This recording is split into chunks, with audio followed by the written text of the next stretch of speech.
Individuals, teams, and organizations look to ITIL-4 for benefits.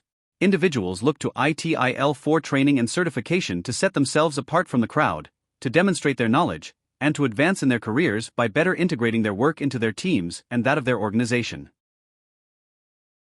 Teams look to have everyone on the same page, collaborating with a shared framework, avoiding misunderstandings, missteps, and waste through a shared understanding of the concepts and terminology.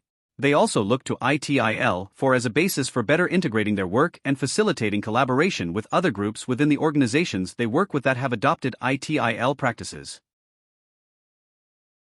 Organizations look to bring alignment to people's work, to increase efficiency and predictability, and to enable the agility to respond well to business and technology-driven change.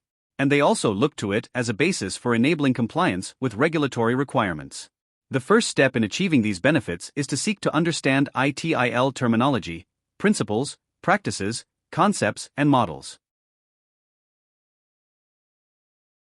The next step is putting this understanding to work in assessing and improving capabilities.